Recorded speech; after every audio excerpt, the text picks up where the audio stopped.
예, 사랑하는 우리 성도님들, 지난 한 주간도 또 주일부터 오늘 수요일까지 잘 지내셨습니까? 하나님의 은혜 가운데 하루하루를 살아가는 것이 우리에게 참 복이다라고 하는 것을 많이 느끼게 되는 요즘인 것 같습니다. 우리 교회가 많이 보고 싶으시죠? 오시고 싶은 마음들도 많이 계실 텐데, 한 권사님이 우리 교회를 배경으로 사진을 찍어서 보내주셨어요. 한번 잠깐 보여주실까요? 아마도 알미공원 쪽에서 이렇게 꽃과 함께 우리 교회를 찍어서 보내주셨는데, 그 다음 사진도 한번 보여주시죠. 예, 또 다음 사진도요. 네, 굉장히 하늘도 파랗고 또 꽃도 예쁘게 피어있는 그 속에서 우리 교회가 저렇게 서 있는 모습이 굉장히 아름답죠. 이제 하나님께서 우리에게 주신 이 귀한 성전에 우리가 곧 와서 함께 예배드릴 날이 가까이 다가오고 있습니다. 우리 성도님들 사모함으로 또 기다리시고 기도하시면서 하나님께서 그때까지는 여러분들에게 주신 각자의 자리, 가정에서 또 믿음을 잘 지키시고 하나님의 은혜 가운데 거하시는 여러분들 될 수 있기를 축복합니다. 지난주에는 예수님께서 말씀하신 또 하나의 하나님 나라 비유 두 가지를 함께 말씀을 나누었죠. 또 다른 씨 뿌리는 비유와 겨자씨 비유를 통해서 하나님 나라 비유를 말씀해 주시는 것을 우리가 함께 나누었습니다. 씨 뿌리는 비유에서는 이런 말씀이 있었죠. 씨가 하나가 땅에 떨어지면 그 씨는 그 안에서 싹이 나고 또 줄기가 자라고 나중엔 잎과 또 결실까지 맺게 되는 그런 것이 있다라고 하는 말씀을 드렸고요. 또 겨자씨 비유를 통해서는 겨자씨는 이 땅에 있는 씨 중에서 가장 작은 씨앗이지만 그것이 땅에 떨어져서 그것이 커가고 열매를 맺기 시작하면 다른 어떤 식물이나 나무보다 훨씬 더 크게 자라게 된다라고 하는 것을 함께 나누면서 이 두 가지 비유가 하나님 나라와 큰 연관성이 있다라고 하는 말씀을 드렸습니다. 그 중에 하나가 무엇이냐면 씨앗, 씨라고 하는 것은 그 안에 생명력이 있다라고 하는 것을 말씀을 드렸죠.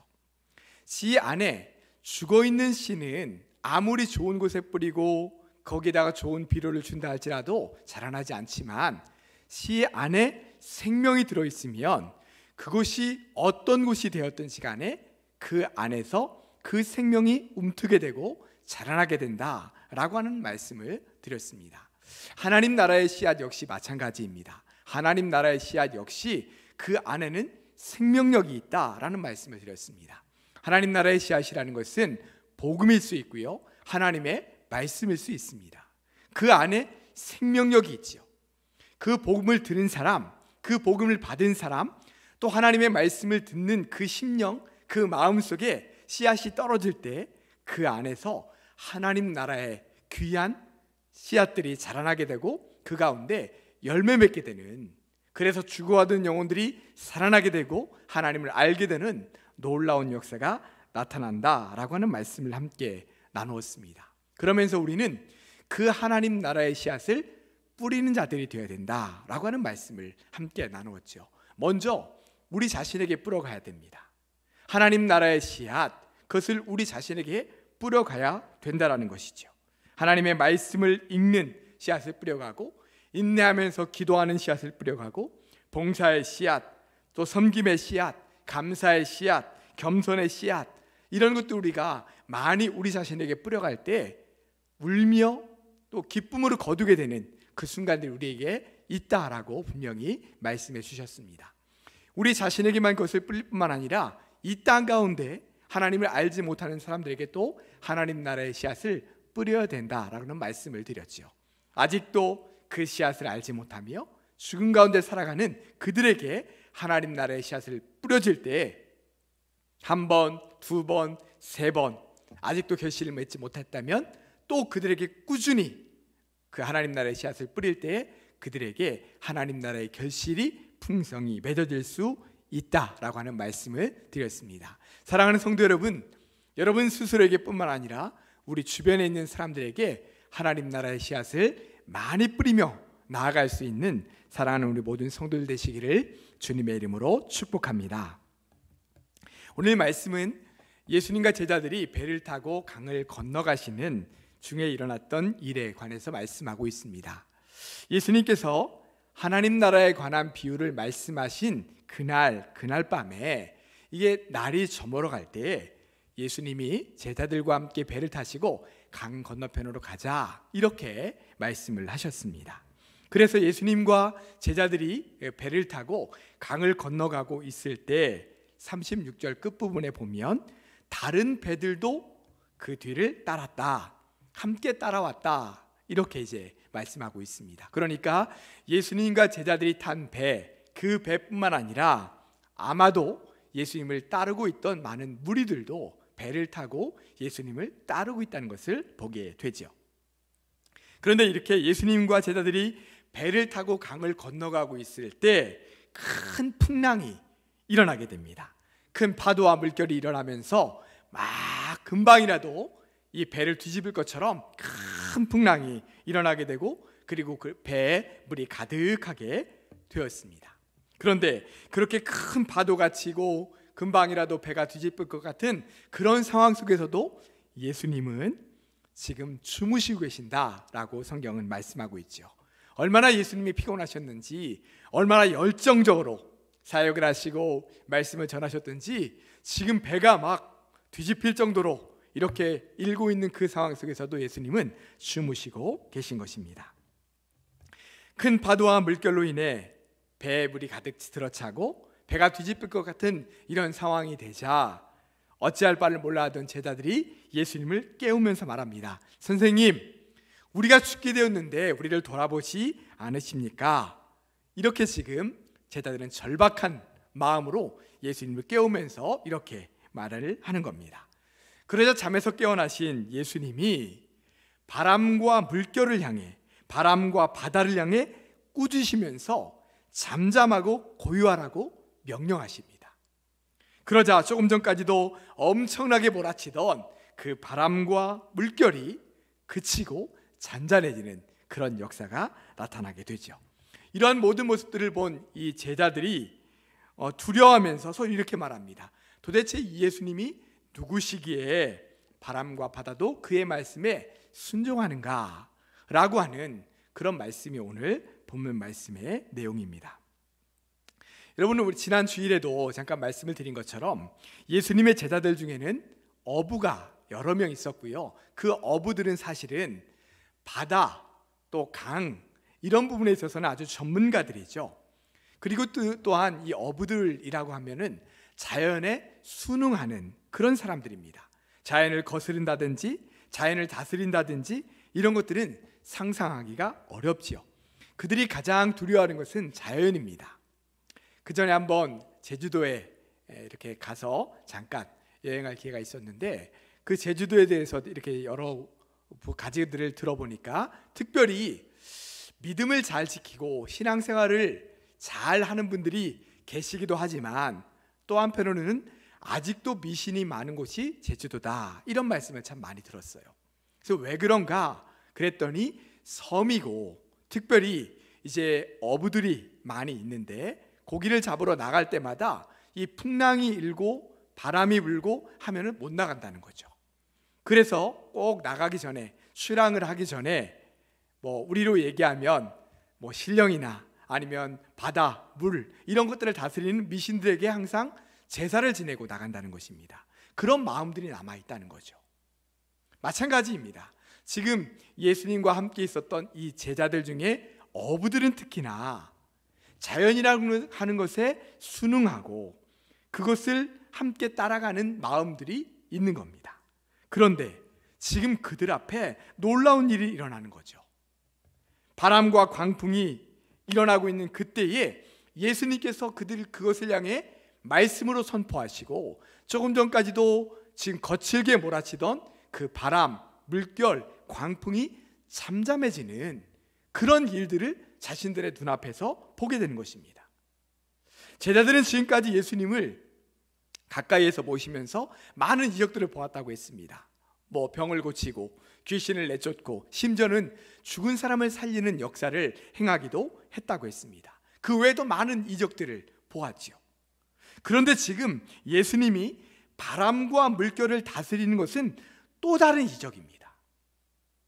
예수님의 말씀 한마디에 바람과 광풍이 잔잔해졌다? 이것은 그들에게는 너무나도 충격적인 일인 거죠. 평생을 업으로 살아온 사람들에게는 지금 일어난 이 일이 그 어떤 이적보다 굉장히 새롭고도 놀랄만한 일이 아닐 수 없습니다. 왜냐하면 예수님께서 자연 만물을 향해 선포하시고 그 자연 만물이 거기에 순종하는 그 역사가 일어났다는 것입니다. 도대체 예수님이 누구시기에 자연이, 천지 만물이 그의 명령과 그의 말씀 앞에 순종하는가 라고 하는 것이 지금 제자들의 반응이잖아요.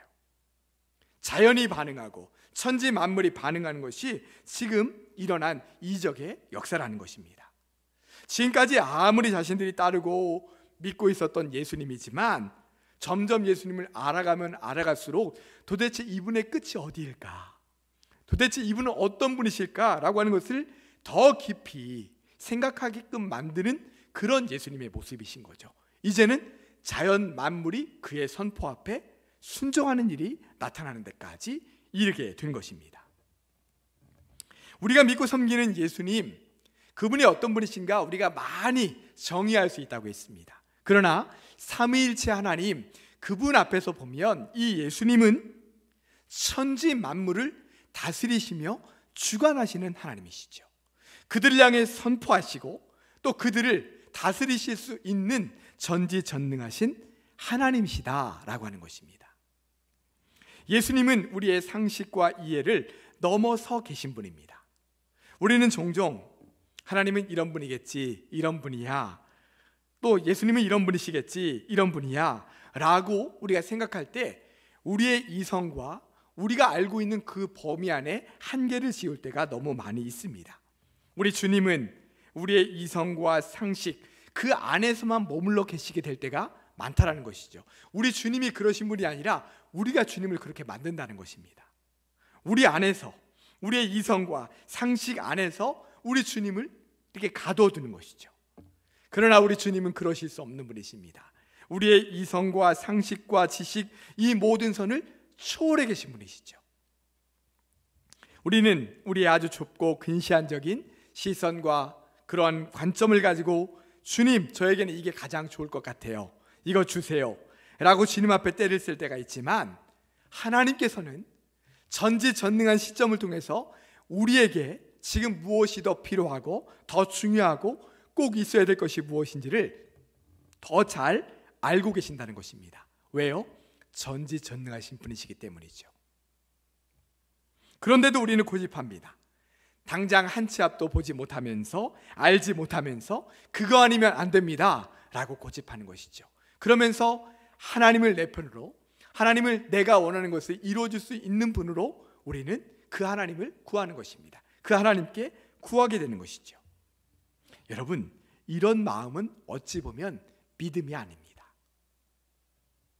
왜냐하면 나의 욕심을 하나님이란 신앙의 대상을 통해 어떻게든 성취하려고 하는 마음이기 때문에 그렇죠. 하나님이 뭘 원하시는지, 하나님의 뜻이 어디 있는지 라고 하는 것과 전혀 상관없이 내가 원하는 것을 하나님이란 대상을 통해서 얻어내고자 하는 그것은 올바른 신앙이 아니라는 것입니다. 하나님을 정말 나의 구주로 인정한다면, 하나님이 어떤 분이신지를 믿고 믿음 안에서 그분을 바라본다면 내가 원하는 것, 내가 요구하는 것만을 고집할 수가 없는 것이죠. 또 고집하는 것이 더 어리석은 것입니다. 왜냐하면 나의 뜻이 이루어지는 것보다 하나님의 뜻이 이루어지는 것이 우리의 인생에 더 큰 도움이다 라고 하는 사실을 우리가 분명히 깨닫게 될 것이기 때문입니다. 전지전능하신 하나님께서 인도해 주시는 것, 그리고 그 길로 가는 것, 그것이 나에게 영적으로 더 유익하다라고 하는 것을 우리가 분명히 알게 될 것이기 때문입니다. 사랑하는 우리 예일교회 성도 여러분, 전지전능하신 하나님을 온전히 여러분들이 믿으시길 바랍니다. 하나님을 나의 상식과 나의 욕심 안에 가두지 마시기 바랍니다. 나의 욕심을 하나님께 무리하게 요구하지 마시기 바랍니다. 오히려 하나님의 뜻을 구하시길 바라요. 나보다 나를 더 잘하시는 하나님께서 나에게 꼭 필요한 무엇인가를 분명히 채워주신다 라고 하는 믿음을 가지고 나아가시기를 바랍니다. 며칠 전에 한 권사님과 이렇게 통화할 기회가 있었어요. 그랬는데 그 자녀가 원래는 이런 계획을 가지고 이렇게 하려고 했는데 그 길이 막혀지면서 다른 길로 가야 되는 그런 상황이 있었습니다. 그래서 그 권사님과의 대화 중에 제가 그 권사님께 이렇게 말씀드렸어요. 우리가 생각하는 길로 되지 않는 것, 그것이 하나님의 인도하실 가능성이 훨씬 더 큽니다. 우리가 계획한 대로 되지 않는 것, 내가 원하는 대로 되지 않는 것, 그것이 하나님의 뜻일 가능성이 훨씬 더 크다는 거예요. 우리가 하나님의 뜻을 구하고 하나님의 인도하심을 전적으로 믿고 전능하신 하나님께 내 삶을 인도하신다라는 것을 확실히 믿고 나아갈 때 내가 원하는 대로 되지 않는다고 낙심하지 마시길 바랍니다. 오히려 그것이 하나님의 인도하실 가능성이 훨씬 더 큽니다. 그러기에 우리는 그 순간 더 바라봐야 될 것은 무엇이냐면 하나님 내 길을 인도하여 주시옵소서 라고 하는 믿음으로 나아가는 것이죠. 하나님, 나는 이런 길을 계획하고 있고 나는 이러기를 원하고 있지만 이것이 아니라 하나님께서 나의 삶을 열어주신 것을 내가 목도하고 그 길을 따라갈 수 있도록 도와주시옵소서. 그것이 진정한 믿음이라는 것입니다. 오늘 말씀 속에서 또 한 가지 깨닫게 되는 진리는 예수님과 함께 살아가는 우리에게도 인생의 시련과 고난이 찾아온다는 것입니다. 자, 오늘 본문 말씀을 보시면요, 우리가 새롭게 깨닫게 되는 것은 무엇이냐면 지금 제자들이 타고 가고 있는 배에 광풍이 일었다는 것입니다. 목사님, 그게 뭐가 이상해요? 그런데 제자들이 타고 가고 있는 이 배에 예수님이 계시다는 것이죠. 제자들의 배에 지금 예수님이 함께 타고 계신데도 광풍이 불었다는 것입니다. 그 광풍이 그 배를 마치 뒤엎을 것처럼 지금 움직이고 있다는 거예요. 예수님이 함께 타고 계신데도. 여러분, 놀랍지 않습니까? 우리는 이렇게 생각합니다. 예수님이 함께 타고 계시면 광풍이 안 와야죠. 광풍이 안 불어야죠. 불든 광풍도 예수님이 타시면 멈춰야죠. 우리가 기대하는 것입니다. 우리가 원하는 것입니다. 그러나 오늘 말씀은 그렇게 말씀하시지 않았어요. 예수님이 타고 가고 있는 그 배에, 제자들이 타고 가고 있는 그 배에 예수님이 함께 계신데도 지금 그 배에 광풍이 불었다는 것입니다. 우리가 인정하고 싶지 않은 진리이죠.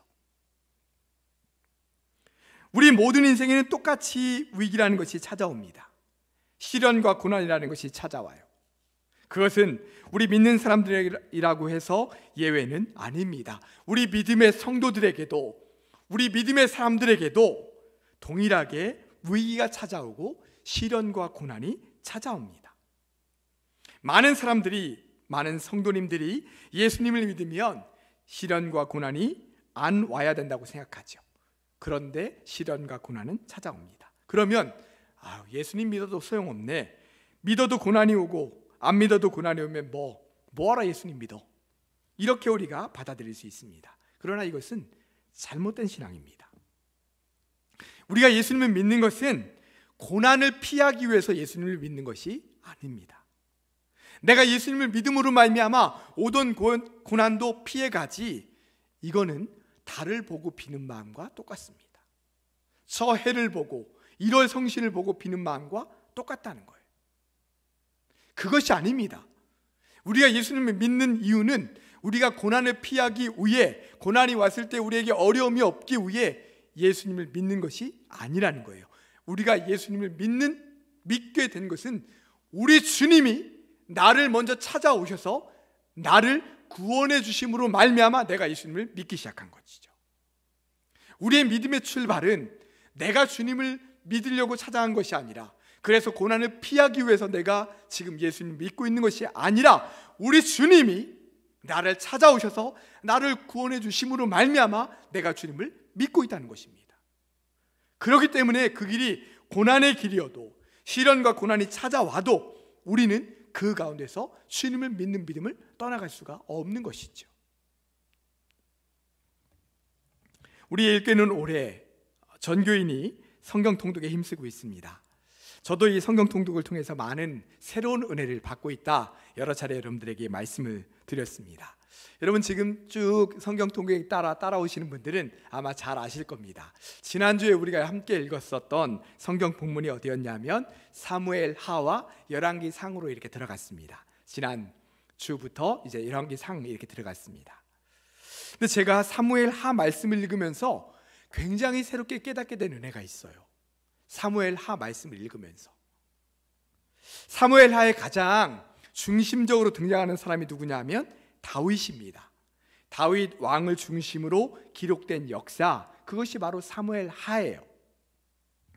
여러분, 다윗이 얼마나 하나님 중심적인 신앙을 갖고 있었는지 여러분 잘 알고 계시죠? 그의 인생 전체를 놓고 보면 그는 정말 하나님과 함께 동행하며 하나님의 은혜 가운데 거하는 그런 믿음의 사람이었습니다. 하나님을 전적으로 믿고 따라가는 그런 사람이었죠. 어떤 일을 하든지 간에 하나님께 여쭤보고, 하나님 제가 이렇게 할까요? 늘 여쭤보면서 주님과 함께 살아갔던 그런 믿음의 사람이었습니다. 그런 그도 물론 큰 죄를 지은 적이 있었죠. 우리아의 아내 밧세바, 그를 자기 아내를 취하는 큰 죄를 지었습니다. 그러나 나단 선지자가 바로 왕이시여 당신이 그런 큰 죄를 지었습니다 라고 했을 때 나단 선지자를 처단하고 자기 죄를 은폐하려고 한 것이 아니라 자기의 부끄러움을 다 드러내고 하나님 앞에 철저하게 회개했습니다.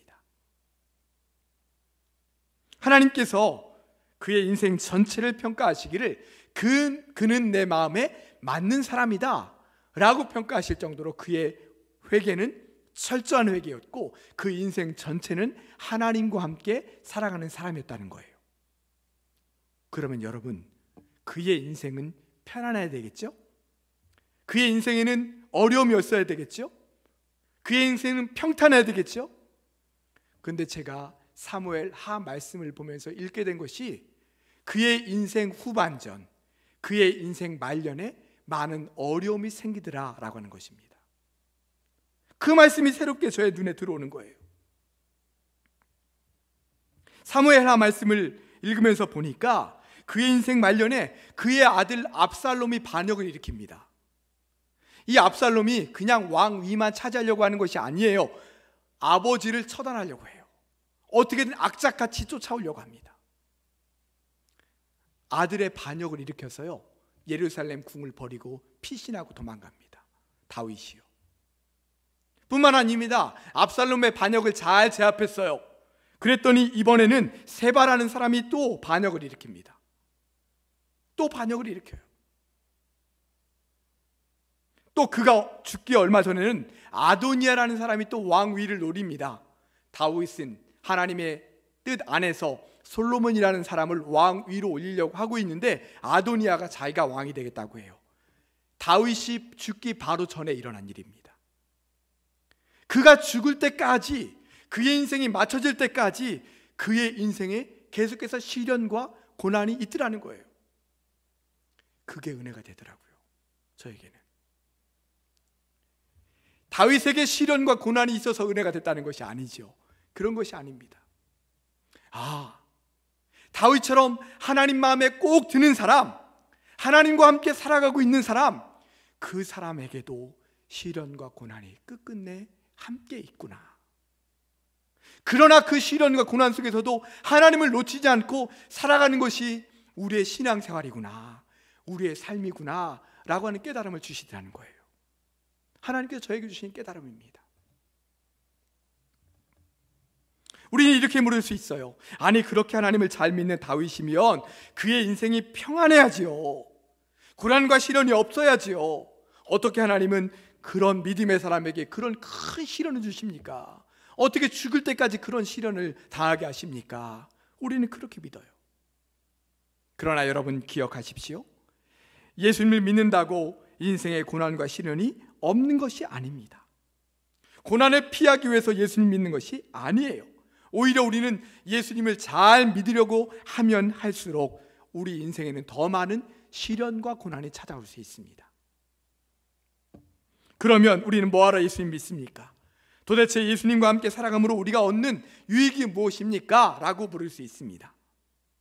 사랑하는 성도 여러분, 우리가 시련과 고난이 있을 때 우리에게 주신 하나님의 놀라운 은혜는 무엇이냐면 그 순간 우리를 홀로 두지 않으신다는 거예요.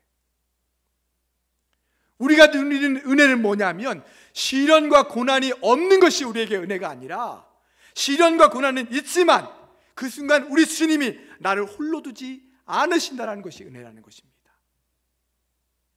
우리 주님이 그 순간 나와 함께 하시고 그 위기로부터 나를 건지시며 나를 그 가운데 붙들어주시는 분, 그분이 바로 우리 하나님이시고 우리 주님이시라는 사실입니다. 그러므로 우리가 시련과 고난 중에 가져야 될 신앙의 자세가 있어요. 그것은 무엇이냐면 그 순간 주님을 바라보는 것입니다. 절대적으로 주님을 믿고 의지하는 것이죠. 오직 주님을 찾고 그분만을 의지하는 것입니다. 자, 오늘 본문에서 제자들이 예수님께 책망을 받아요. 예수님께 제자들을 너희 믿음이 없는 자들아, 이렇게 책망을 받아요. 예수님이 제자들을 왜 책망하셨을까요? 그 순간 믿음으로 예수님을 바라보지 못했기 때문이죠. 예수님 주무시기만 하면 어떡합니까? 라고 두려워 떨면서 예수님을 부르고 있는 그 제자들의 모습을 보면서 왜 믿음이 없느냐라고 말씀하시는 거 보니까 그 순간 예수님을 깨우면 예수님 일어나셔서 이 상황을 해결해 주시겠지라고 하는 그런 마음이 없었던 것 같아요. 그러니까 예수님께서 책망하셨겠죠. 나무라셨겠죠. 그들은 예수님이 계시니까 예수님께서 우리를 건져주실 거야 라는 믿음이 부족했다는 것입니다. 예수님이 옆에 계시면 뭐합니까? 그분을 깨우지 못하는데. 우리가 예수님을 믿고 있다고 이야기합니다. 믿으며 살아갑니다. 그런데 고난이 오고 시련이 와도 우리가 괴로워하고 나 혼자 끙끙거리고 있는데 예수님 옆에 계신들 무슨 소용이 있습니까? 그 주님을 깨우고 그 주님을 찾고 그 주님께 부르짖고 주님, 이렇게 그 주님을 깨워야 우리에게 은혜가 되고 그 시련과 고난을 이겨나갈 수 있는데 내가 예수님 믿습니다 라고 하는 그 사실 자체가 우리에게 무슨 은혜를 줍니까? 내가 주님을 찾아야죠. 바라봐야죠. 전적으로 믿고 의지해야죠. 그리고 주님을 부르짖어야죠. 그럴 때 주님께서 우리 삶 가운데 역사하시는 은혜가 있고 그 시련과 고난을 능히 넘어서서 우리에게 인도하시는, 역사하시는 하나님의 역사를 체험하게 되는 은혜가 우리에게 임하게 되는 것입니다. 사랑하는 성도 여러분, 우리는 고난을 피하기 위해서 예수님을 믿는 것이 아닙니다. 예수님을 믿는다고 시련과 고난이 우리의 인생을 피해가지 않습니다. 우리가 주님을 믿는 이유는 주님께서 우리에게 주신 그 놀라우신 사랑과 은혜가 너무나 크기 때문에 그렇습니다. 그 사랑과 은혜 때문에 우리는 이 길을 걸어가고 있습니다. 걸어가는 길 안에는 우리의 인생의 시련과 고난이 수도 없이 우리에게 찾아올 수 있습니다. 중요한 것은 시련과 고난이 없기를 구하는 것이 아니라 그 시련과 고난이 왔을 때 내가 주님을 바라보고 주님 안에서 그 시련과 고난과 위기를 이겨나가는 것입니다. 그것이 바로 진정한 신앙생활이고 믿음인 것이죠. 사랑하는 우리 예일교회 성도 여러분, 아마 지금 이 순간에도 우리 성도님들 중에는 시련과 고난 또 위기로 인해서 괴로워하고 아파하는 분들이 있을지도 모르겠습니다. 사랑하는 성도 여러분, 주님을 온전히 바라보시고 주님 앞에 온전히 모든 것들을 믿고 의지하는 마음으로 나아가실 수 있기를 바랍니다. 하나님의 때는 조금 더 인내하며 기다릴 수도 있습니다. 그것이 우리에게 괴로움일 수 있죠. 그러나 전적으로 하나님 믿고 의지하십시오. 하나님이 우리 아버지 되심을, 하나님의 전지전능하신 분이심을, 그 모든 것들로부터 우리를 능히 건지시고 역사하실 수 있는 분임을 믿고 나아갈 때 우리를 그 모든 시련과 고난으로부터 능히 이기게 하시고 우리에게 주어질 하나님의 길로 인도해 주실 줄로 믿습니다. 그 믿음의 길을 온전히 걸어가시는 사랑하는 우리 모든 성도들 되시기를 주님의 이름으로 축원합니다. 기도하겠습니다. 사랑과 은혜의 주님, 감사를 드립니다. 오늘 말씀을 통해서 우리가 진정으로 가야 될 길이 어떤 길인지를 보여주시고 말씀해 주시니 감사합니다. 사랑과 은혜의 주님, 우리와 함께 하시는 주님을 우리가 온전히 믿고 의지하기를 원합니다. 때때로 아버지 하나님, 우리가 믿음을 갖는 것이, 우리가 정말 주님을 믿고 의지하며 살아가는 것이 아버지 하나님, 때로는 고난을 피하고 싶어서, 아버지 하나님, 그럴 때가 많이 있습니다. 그러나 고난과 시련은 끊임없이 우리를 찾아올 때 우리는 오히려 하나님을 원망하게 됩니다. 하나님, 내가 이렇게 믿고 있는데, 내가 이렇게 신앙생활하고 있는데 왜 나에게 이런 시련과 고난을 주십니까? 라고 원망하게 됩니다. 주님, 그런 마음이 아니라 나에게 시련과 고난이 왔을 때 우리에게 그 모든 것들로부터 능히 건지시고 구원하실 수 있는 우리 주님을 절대적으로 믿고 의지하며 담대히 나아감으로 말미암아 그 모든 시련과 고난들을 믿음 가운데 잘 이겨나갈 수 있는 사랑하는 우리 모든 성도들 될 수 있도록 주님 축복하여 주시옵소서. 예수님의 이름으로 기도드리옵나이다. 아멘.